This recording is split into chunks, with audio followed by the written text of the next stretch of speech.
Hello friends, this is Deepak Singhal and I welcome you all to the channel of TET Gyan. Hello मेरे प्यारे दोस्तों, मैं दीपक single आप सभी का टेट ज्ञान के इस चैनल पर स्वागत करता हूं। जैसे कि मैं आप लोगों को बता रहा था पिछली क्लास में, हम लोग ग्रामीण क्षेत्रों में आजीविका के सभी साधनों को देखते हुए और समझते हुए आ रहे थे। अब जो इस क्लास का विषय है वो ये है कि किस प्रकार से एक इंसान अपने आजीविका को एक शहरी क्षेत्र में चलाता है।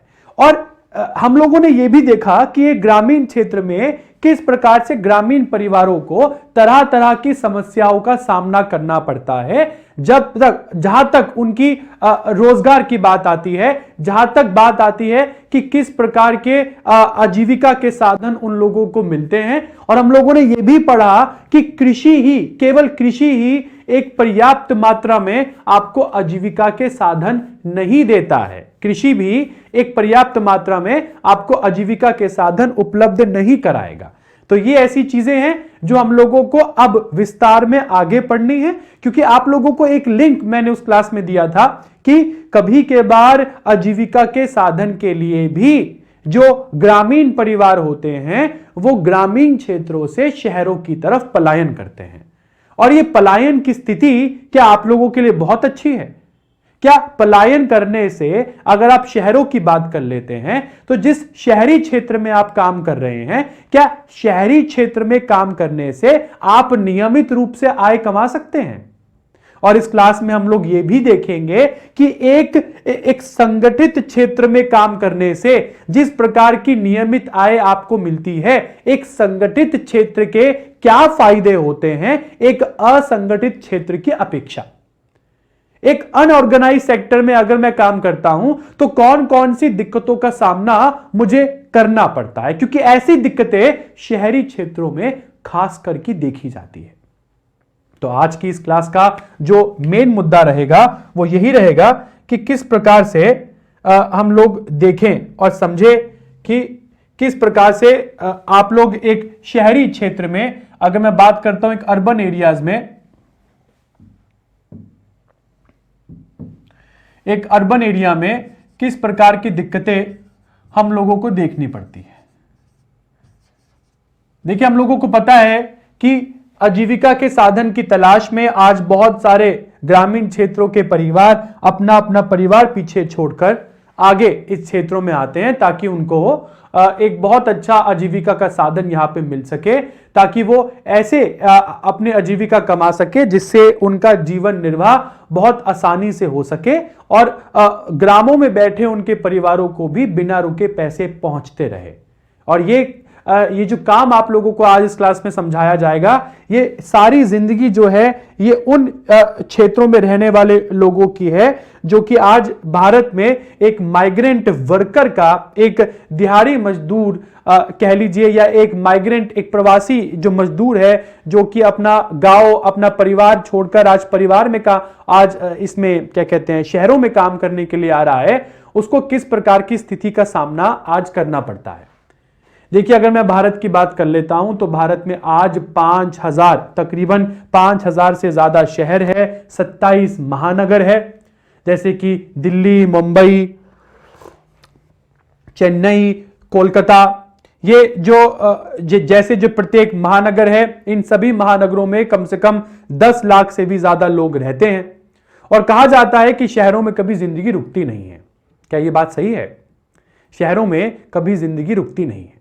और अगर मैं आज शहर में, आज एक ग्रामीण परिवार के किसी इंसान को जिसने कभी शहर नहीं देखा, अगर मैं उसको शहर लेकर जाऊं तो वो देखेगा कि शहर में सही में जिंदगी कभी रुकती नहीं है।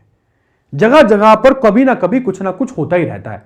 कभी त्योहार आ गए तो मार्केट सजी हुई है, कोई अखबार बेचने वाला है, कोई अपनी पटरी लगा रहा है, कोई सब्जी बेच रहा है, कोई ठेलियां लेके जा रहा है, और तरह तरह के काम करने वाले लोग हैं यहां पे। सही में यहां पे जिंदगी रुकती नहीं है। मगर जिंदगी नहीं रुकती है इसका मतलब क्या यह है कि यहां पे एक इंसान को समस्याओं का सामना नहीं करना पड़ता है? बिल्कुल नहीं। देखिए, यहां पे आज जिस चीज को आप लोगों को समझाया जाएगा वो 2 फैक्शंस में मैं आप लोगों को समझाऊंगा। एक पहली बात यह है कि एक ऑर्गेनाइज्ड सेक्टर में अगर मैं एक बात करता हूं, एक ऑर्गेनाइज्ड सेक्टर में एक अनऑर्गेनाइज्ड सेक्टर की अपेक्षा कौन कौन सी सुख सुविधाएं आप लोगों को मिलती है। देखिए, एक संगठित क्षेत्र में काम करने की जो सुख सुविधा, जो लाभ है, वो बहुत तरह तरह के हैं। पहली बात, आपके काम करने के घंटे यहां पे निर्धारित होते हैं। एक वर्किंग आवर कि आपको कितने घंटे अपनी मजदूरी देनी है वो निर्धारित होता है। इसी के साथ साथ आपकी इनकम निर्धारित होती है, आपकी महीने की जो आय होती है वो निर्धारित होती है।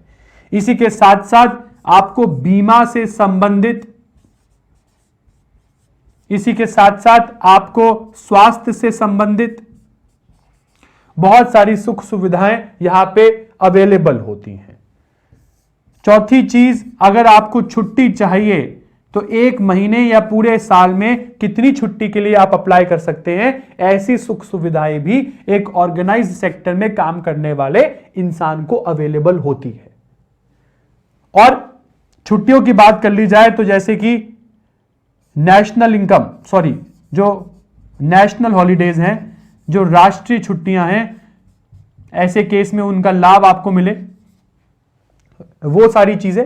मगर अगर मैं एक अनऑर्गेनाइज्ड सेक्टर की बात करता हूं, एक असंगठित क्षेत्र, जैसे कि बहुत सारी फैक्ट्रीज हैं जहां पर आप लोग अपना मजदूरी का काम ढूंढने के लिए शहरों में आते हैं। ऐसी फैक्ट्रियों में आज क्या हालत है, एक छोटे छोटे कमरों में बड़ी बड़ी मशीनें लगी है, हर मशीनों पे कोई ना कोई इंसान लगा हुआ है और सभी को एक एक दिन की पगार मिलती है। यहां पर भी दिहाड़ी मजदूर वाला हिसाब किताब है। यहां पर हर किसी इंसान को एक एक दिन की पगार मिलती है, हर दिन की पगार मिलती है। और यहां पे फैक्ट्री मालिकों का एक फॉर्मूला है, वो है मांग के आधार पर काम देना, डिमांड बेस्ड। अगर उनको मांग है, अगर उनको जरूरत है, तभी आपको काम मिलेगा, वरना नहीं। इसी के साथ साथ यहां पर कोई वर्किंग आवर्स निर्धारित नहीं है। हालांकि सरकार की नीतियों के हिसाब से आपसे इससे ज्यादा काम नहीं लिया जाएगा, मगर फिर भी बहुत सारे फैक्ट्री ओनर इन सब चीजों का ख्याल ना रखते हुए आपका शोषण करते हैं कभी कभार। अगर आपको कोई समस्या है या आप किसी के लिए कोई शिकायत करते हैं, ऐसे केस में आपको बहुत जल्दी इन सब चीजों से हटा दिया जाता है, आपसे काम वापस ले लिया जाता है। आपकी समस्या का समाधान करने के लिए कोई नहीं होता है। असंगठित क्षेत्रों में सबसे बड़ी समस्या यही है कि अगर आपको किसी चीज से समस्या है तो आप जाए तो जाए कहां, क्योंकि अगर आप फैक्ट्री ओनर के पास जाते हैं तो वो आपको काम से हटा देगा, अगले दिन आपको आने के लिए मना कर देगा, आपकी जगह किसी और को रख लेगा। मेरी बात सबको समझ में आ रहा? तो एक दिहाड़ी मजदूर की, जिसकी दिन की इनकम ही मायने रखती है, उसके लिए कितना इंपॉर्टेंट है टिका रहना। शहर में टिके रहना हर किसी के बस की बात नहीं है। आप अपना परिवार छोड़ के आए हैं, मगर यहां पर आज जिस आजीविका के साधन की तलाश आप कर रहे हैं, वो आजीविका के साधनों को तलाशना भी कोई आसान काम नहीं है बच्चों। इसी चीज के बारे में हम लोग आज इस क्लास में चर्चा करने के लिए आए हैं।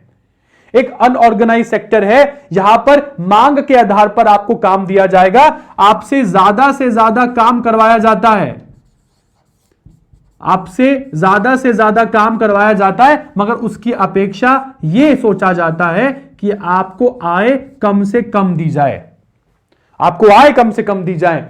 राष्ट्रीय, वो भी छोड़िए, हेल्थ, स्वास्थ्य संबंधित सुविधाएं आपको कोई नहीं देने वाला, यहां पे आपकी समस्याओं को सुनने वाला कोई नहीं है यहां पे। और अगर जिस कारण आप किसी दिन बीमार पड़ गए, अगर आप पड़ गए किसी दिन, तो सोचिए उस दिन ना तो आप काम पर जा पाएंगे, और जिस दिन आप काम पर नहीं जा पाएंगे, उस दिन का जो दिहाड़ी होगा वो आपका खत्म, क्योंकि यहां पे छुट्टी का हिसाब किताब कोई नहीं है। यहां पे जितने दिन आप काम करेंगे उतने हिसाब से आपको इनकम मिलेगी।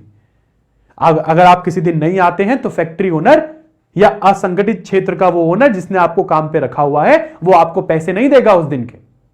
मेरी बात सबको समझ में आ रहा है? उसके बाद शहरों में जो लोग रहते हैं, ऐसे लोग जो अपना घर छोड़ के आए हैं, उनकी स्थिति के बारे में थोड़ा विवरण मैं आप लोगों के सामने जरूर रखना चाहूंगा इस क्लास में।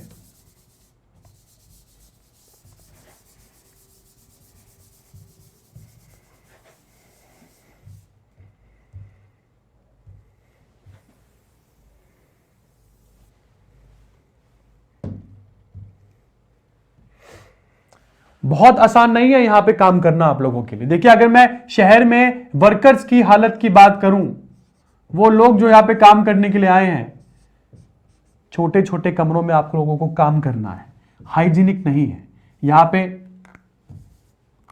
आपकी हाइजीन का कोई ध्यान रखने वाला नहीं है कि आप एक अच्छे माहौल में रहते हैं या नहीं रहते हैं। एक छोटे से कमरे में बहुत सारे लोग एक साथ रहते हैं, कोई हाइजीन नहीं है, कोई स्वास्थ्य यहां पे आप लोगों का देखने के लिए नहीं आ रहा है। एक बहुत ही अनहाइजीनिक कंडीशन में आप लोग रहते हैं, जहां पर रहना बहुत मुश्किल है आप लोगों के लिए। मगर आपके साथ समस्या क्या है कि भाई, अगर मैं अपने गांव वापस जाऊंगा तो मेरे गांव में भी आजीविका के साधन नहीं है। और मैं यहां पर आज इसलिए आया हूं क्योंकि गांव में आज मैं 4 महीने से फ्री बैठा हूं, तो उन 4 महीनों में मुझे कुछ ना कुछ तो शहरों से लेके जाना है। इसलिए आप ऐसी कंडीशन में रहने के लिए भी तैयार हो जाते हैं। इसी के साथ साथ ना कोई आपका सुनने वाला, ना कोई समझने वाला। यह स्थिति ऐसी है जो कि महानगरों में एक बहुत ही दयनीय स्थिति है, जिसका बयान बहुत सारी किताबों, बहुत सारे कह लीजिए अखबारों में किया जाता है। अगर आप शहर में निकले तो आप लोग देखेंगे कि कोई लोग अपनी रेडी पर सब्जी लगा के बैठा है, कोई अपना फुटपाथ पे फूल बेच रहा है। इसके साथ साथ इतना ही नहीं, कोई अखबार बेचता है, कोई ऑटो रिक्शा चलाता है, कोई केवल रिक्शा चला रहा है। ये सब चीजें ऐसी हैं जो कि शहरों में आप लोग अक्सर देखते हैं। इसके बाद हम लोग जानते हैं उन मजदूरों की गाथा जो मजदूर अपना गांव छोड़कर शहर में पलायन करते हैं। जैसे कि एक कथा का बयान मैं अपनी स्लाइड्स में भी करूंगा, जिस कथा को हम लोग बोलते हैं माझी की कहानी, जो कि पेशे से एक मिस्त्री है। और मिस्त्री का जो काम है वो गांव में ज्यादा नहीं होता है, इसलिए वो गांव छोड़ के आज शहर में रहने के लिए आया है। और आज उस मिस्त्री की बात करें तो उस मिस्त्री के पास बच्चे हैं, पूरा परिवार है। किस तरीके से वो मिस्त्री शहर पहुंचा, शहर पहुंचकर किस तरीके से वो अपना जीवन यापन कर रहा है शहर में, अपने बीवी बच्चों के लिए पैसा कमा के वापस गांव भेज रहा है।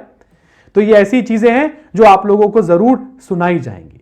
शहरों में हम लोग बड़ी बड़ी दुकानें भी देखते हैं, बड़े बड़े मॉल्स देखते हैं, फैक्ट्रीज देखते हैं, मगर इन मॉलों में, इन फैक्ट्रियों में काम करने वाले लोगों की दशा को कभी क्या हम लोगों ने पहचानने की कोशिश करी?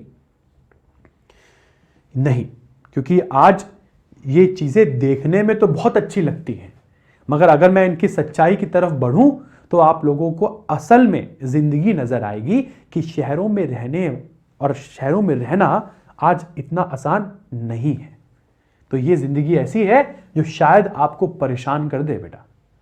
तो अगर मैं एक शहर में रहने वाले ऐसे इंसान की बात करता हूं जो आजीविका के साधन ढूंढने के लिए आज शहर में आया है, हाँ, ये बात कहनी बिल्कुल सही है कि आज एक शहर में जिंदगी नहीं रुकती है। यहाँ पे तरह तरह के व्यवसाय आप लोगों को देखने को मिल जाएंगे, जैसे कि वेजिटेबल सेलर है, कोई फ्रूट बेच रहा है, इसी के साथ कोई फ्लावर बेच रहा है, हाँ, कोई ऑटो रिक्शा चला रहा है, कोई रिक्शा लेके बैठा है।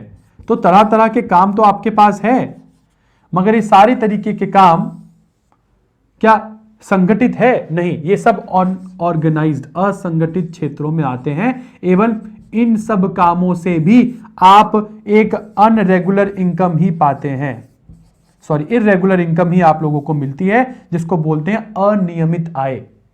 यहां पर भी आप एक रेगुलर इनकम की अपेक्षा नहीं कर सकते हैं, और क्योंकि इधर भी हम लोगों को कोई रेगुलर इनकम नहीं मिलती है, तो ऐसी जगहों पे जाना भी बहुत समस्या का कारण हम लोगों के लिए प्रतीत होता है। इसके साथ साथ अगर आप शहर में बीमार पड़ जाते हैं तो ऐसी बीमारी में, आपकी हारी बीमारी में कौन आपकी सहायता करेगा? आपके लिए कौन जाएगा दिहाड़ी देने के लिए? जैसे कि हम लोग जानते हैं शहरों में लेबर चौक होता है, लेबर चौक जहां पे तरह तरह के मजदूर गुटों में बैठते हैं। और अगर आपको किसी लेबर की जरूरत है तो आप जाइए अपना लेबर चौक, वहां से किसी लेबर को लेकर आइए, उससे काम कराइए।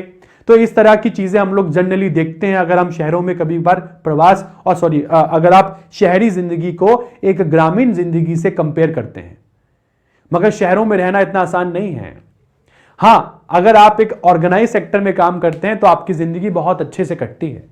मगर उन लोगों का क्या जो आज एक असंगठित क्षेत्र में काम करके अपना जीवन यापन करते हैं शहरों में, क्योंकि शहरों में भी आज समस्याएं उतनी ही घनी हैं जितना ग्रामीण क्षेत्रों में है।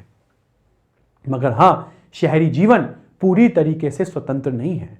आज शहर भी ग्रामीण क्षेत्रों के ऊपर ही चल पा रहे हैं, क्योंकि खाने की जरूरत आज उनकी इन ग्रामीण क्षेत्रों से ही पूरी की जाती है। खेती बाड़ी जो आज इन ग्रामों में होती है, उसी वजह से आज एक शहरी इंसान बिना किसी टेंशन के बाजार जाकर राशन पानी खरीद सकता है। तो यह कहना बिल्कुल गलत होगा कि शहरी जीवन पूरी तरीके से स्वतंत्र है। शहरों में तरह तरह की चीजें हम लोगों को देखने को तो मिलती है, मगर उनके पीछे की जरूरतें, उनके पीछे जो छिपी समस्याएं हैं, उनका बयान हम लोग अपनी स्लाइड के माध्यम से आप लोगों को जरूर कराएंगे। तो आइए चलते हैं स्लाइड्स की तरफ और देखते हैं कि किस तरीके से शहर के जीवन को देखा जाता है। तो यहां पर शहरी क्षेत्र में आजीविका के साधनों की तलाश हम लोग करने वाले हैं और देखने वाले हैं कि कौन कौन सी चीजें हम लोग देखते हैं। आप लोगों को पहले ही बता चुका हूं कि भारत में तकरीबन 5000 शहर, 27 महानगर है। चेन्नई, मुंबई ऐसे बड़े बड़े महानगरों में हम लोग देखते हैं तरह तरह के काम करने वाले आप लोगों को मिल जाएंगे। जैसे कि हम लोग ये देखते हैं कि जब भी आप लोग बाहर निकले तो कोई रेहड़ी पर सब्जियां बेच रहा है, तो कोई सड़क पर अखबार बेच रहा है, इसी के साथ कोई ऑटो रिक्शा चला रहा है, इसी के साथ कोई रिक्शा वाला है जो कि अपनी सवारी का इंतजार कर रहा है। तो तरह तरह के व्यवसायों में आप जुड़े हैं। मगर अगर मैं एक माझी की कहानी के जरिए आप लोगों को एक असल कहानी बताने की कोशिश करूं तो ये एक्चुअली पेशे से एक मजदूर है, एक मिस्त्री है। मगर गांव में मिस्त्री का काम पूरी तरीके से इसको नहीं मिलता है, क्योंकि गांव में मिस्त्री की जो रिक्वायरमेंट है, जो मांग है, वो इतनी नहीं है।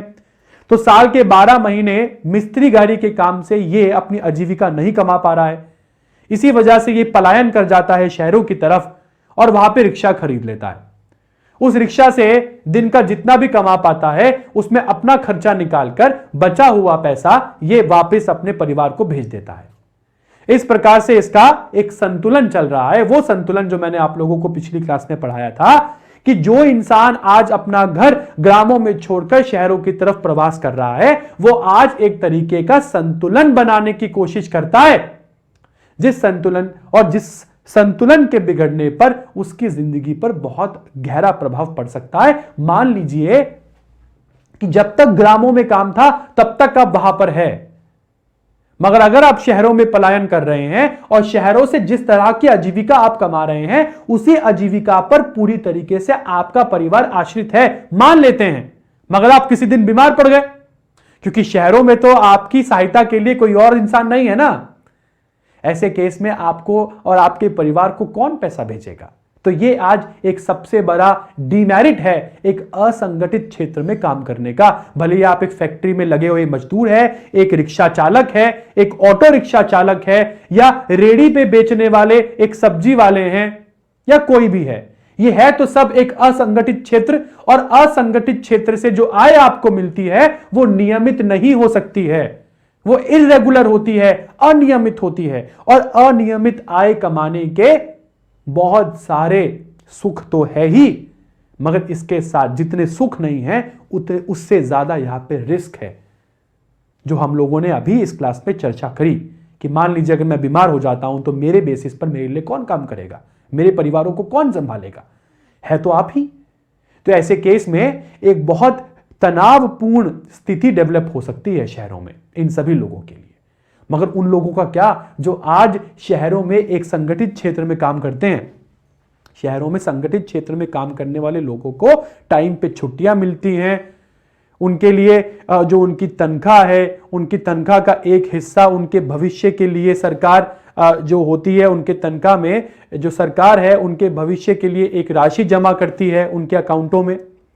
इतना ही नहीं, ऐसे काम करने वाले लोगों को बहुत सारी सुविधाएं मिलती हैं, जैसे कि चिकित्सा संबंधित सुविधाएं, इंश्योरेंस संबंधित सुविधाएं, तबियत खराब होने पर आपकी छुट्टी पेड होगी। मतलब क्या कि ऐसा नहीं है कि तबियत खराब होने पर अगर आप ऑफिस नहीं जाते हैं तो आपका पैसा काट लिया जाएगा, नहीं, कंपनी आपको पैसा टाइम पर देगी।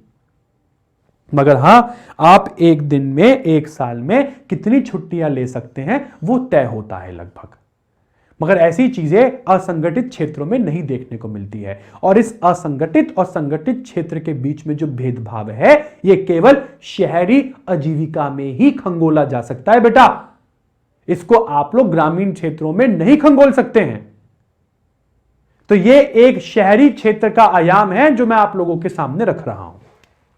तो ये कथा लगभग पूरी इस बेसिस पर है कि मिस्त्रीगारी के काम से मुझे पर्याप्त आय प्राप्त नहीं होती है, इसलिए मैं शहरों में पलायन करता हूं, रिक्शा चलाता हूं। रिक्शा भी मैंने खरीदा है उधार पे लिए पैसे से, रिक्शा मैं चलाता हूं, उधारी के पैसे मैं चुकाता हूं, साथ के साथ कमाए हुए पैसे से अपना खर्चा निकालता हूं और बचा हुआ पैसा अपने परिवार को देता हूं ताकि उनका भी जीवन निर्वाह बिना किसी समस्या के हो सके।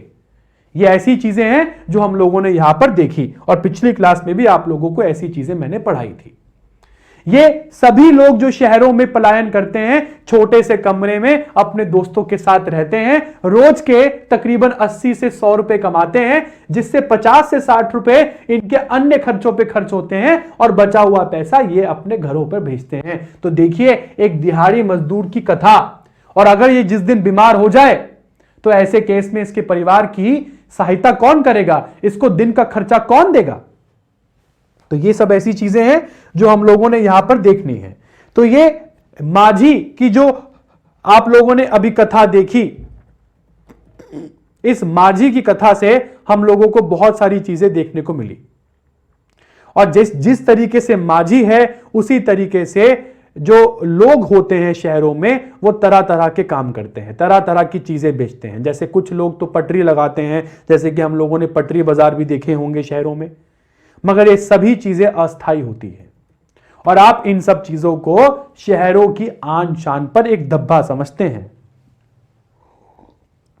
मगर आजकल की सरकारें भी बहुत अटेंटिव हो गई हैं इन सब चीजों को लेकर, और सरकारें भी ऐसे नियम लेके आती है जिसमें ऐसे लोगों को सरकार अब जगह देगी जिन जगहों पर यह अपनी दुकान लगा सके, ताकि इन लोगों को शहर में एक्स्ट्रा ना समझा जाए कि इनकी कोई जरूरत नहीं थी बट फिर भी आ गए।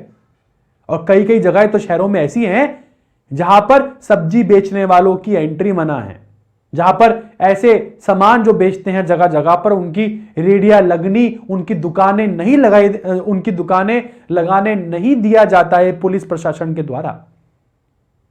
तो क्या करें, इतनी दिक्कतों के साथ आप शहरों में अपना जीवन यापन करते हैं, और शहरों में जीवन यापन करना भी कोई आसान नहीं है। मगर बात आती है कि सर, आजीविका का साधन आज मेरे घर पर नहीं है, मगर किसी ना किसी तरीके से तो जीवन निर्वाह करना ही है ना। इसलिए आज ये सब लोग असंगठित क्षेत्र में भी इतने रिस्क के साथ काम करने के लिए तैयार हो जाते हैं। देखिए कोरोना काल में किस प्रकार से इन लोगों पर प्रभाव पड़ा होगा। काम कोई नहीं है शहर में, और शहरी काम से ही आपका जीवन यापन हो रहा था। ग्रामों में इस समय कोई काम नहीं है, इसलिए तो आप छोड़ के आए थे शहरों के लिए, मगर आज आप वापस अपने गांव पलायन कर रहे हैं। क्या कहेंगे, क्या करेंगे वहां पे, किस प्रकार से जीवन यापन करेंगे, किस प्रकार से अपने परिवार को पालेंगे। ये सारी समस्याएं ऐसी हैं जिन पे जितनी बात की जाए उतनी ही कम। तो ये मांझी की तरह और भी बहुत सारे लोग हैं, और हमारे देश के शहरी इलाकों में लगभग 1 करोड़ ऐसे लोग हैं जो फुटपाथ और ठेलियों पर सामान बेचते हैं। ये बात बिल्कुल सच है। 1 करोड़ ऐसे लोग हैं जो तकरीबन असंगठित क्षेत्रों में काम करते हैं, मैं ये कह सकता हूं यहां पर। तो ये ऐसी चीजें हैं जो हम लोग देखते हैं। बाजार भी हम लोग वहां पे देखते हैं कि बाजारों में किस प्रकार का रश लगा रहता है। बड़ी बड़ी दुकानें आप लोग शहर में देखते हैं, किसी के शॉपिंग मॉल है। शहरों में एक चीज जो बहुत आम है, हाँ, और ग्रामीण क्षेत्रों में नहीं होती है, वो है आयात और निर्यात। ग्रामीण क्षेत्रों से आने वाले सामान या और भी बहुत सारे व्यवसाय की जो अपॉर्चुनिटीज शहरों में होती है वो ग्रामीण क्षेत्रों में नहीं होती है। आयात करना, चीजों का निर्यात करना, यह भी एक व्यवसाय के रूप में शहरों में डेवलप होता है और इन्हीं सब चीजों में भी लोग लगते हैं। तो तरह तरह के व्यवसाय आप लोग शहरों में देख सकते हैं।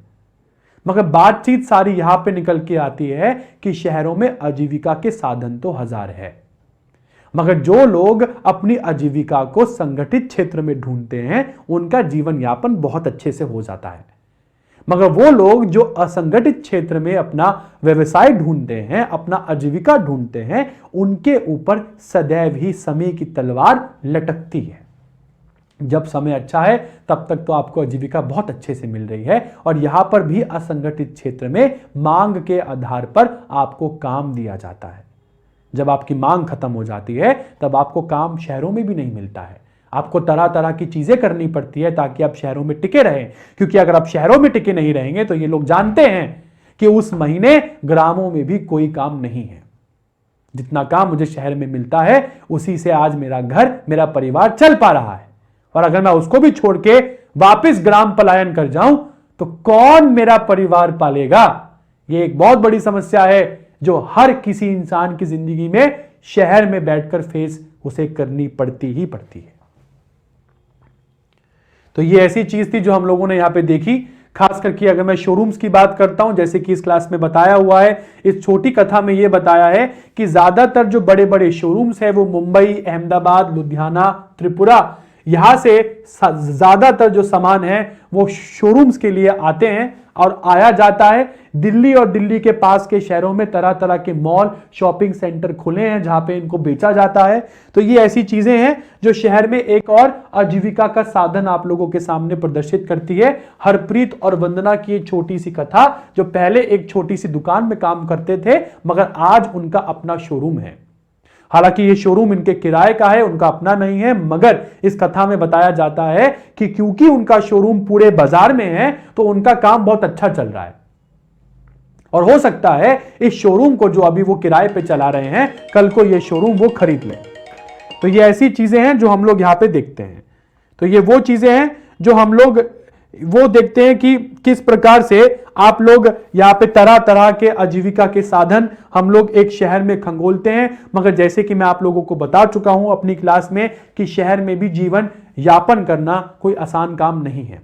जहां तक कि फैक्ट्रियों की बात है तो आप देख लीजिए कि फैक्ट्री, हालांकि इस पूरी फैक्ट्री में जिस प्रकार की जो परिस्थितियां हैं जो हर इंसान को झेलनी पड़ती है, वो सारी परिस्थितियों का जिक्र है केवल निर्मला नाम की एक महिला से जोड़कर ये कथा आप लोगों को सुनाई गई है, जिस कथा के आधार पर इतनी सारी जो दिक्कतें झेलनी पड़ती है एक फैक्ट्री में काम करने की वजह से, वो आप लोगों को बताया गया है। देखिए, क्योंकि असंगठित क्षेत्र है इसलिए तरह तरह की दिक्कतें तो आप लोगों को झेलनी ही पड़ेगी, इसका कोई समाधान आप लोगों के सामने है ही नहीं।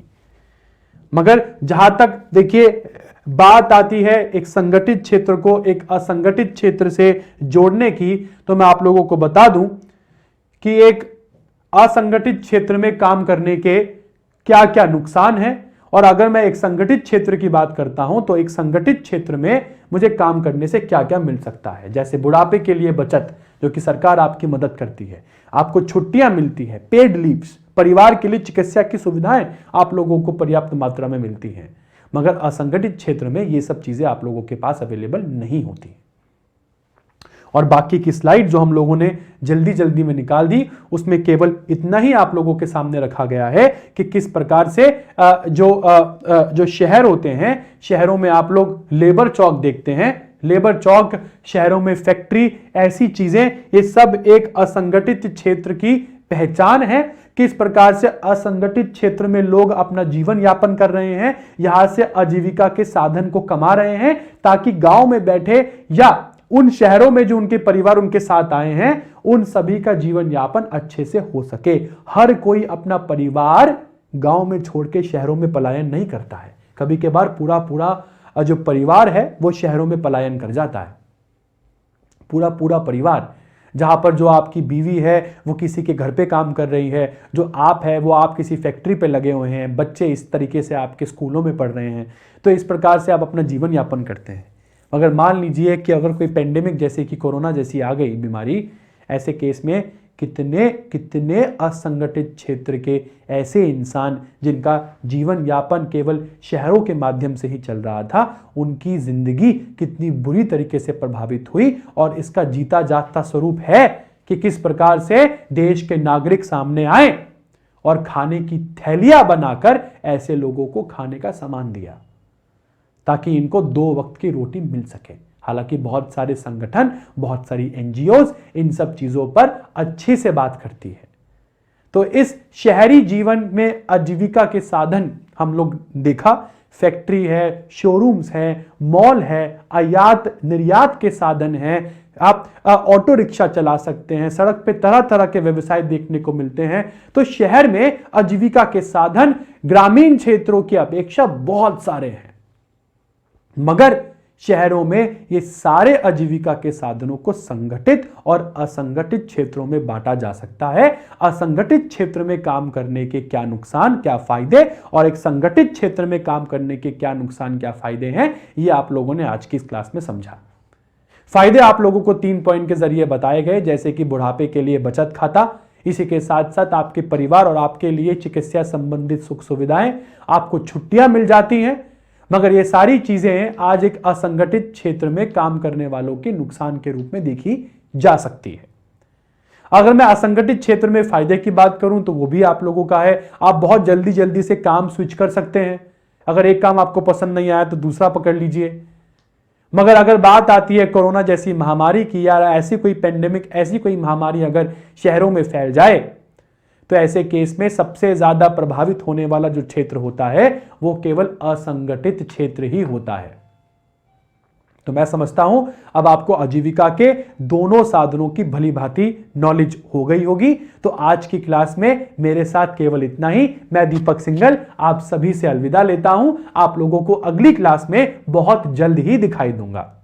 जैसे कि मैं आप लोगों को बार बार बोलता हूं, अब फिर बोलता हूं कि अगर आपको हमारे से किसी स्पेसिफिक टॉपिक पे लेक्चर की जरूरत है आपके 31 जनवरी 2021 के सीटेट एग्जाम से पहले, तो आप हमें जरूर संपर्क कीजिए ताकि आपकी सभी स्पेशल क्लासेस को हम टेट ज्ञान के इस चैनल पर उपलब्ध कराएं, ताकि आपका पेपर 2021 का बहुत अच्छे से हो सके। तब तक के लिए मेरे साथ केवल इतना ही। आप सभी का मेरे साथ बने रहने के लिए शुक्रिया, धन्यवाद। अगर आपको हमारा चैनल अच्छा लगा हो तो इस वीडियो को लाइक, सब्सक्राइब जरूर कीजिएगा हमारे चैनल को। बस आपका इतना ही सहायता और सपोर्ट बहुत है। Till then take care and good bye.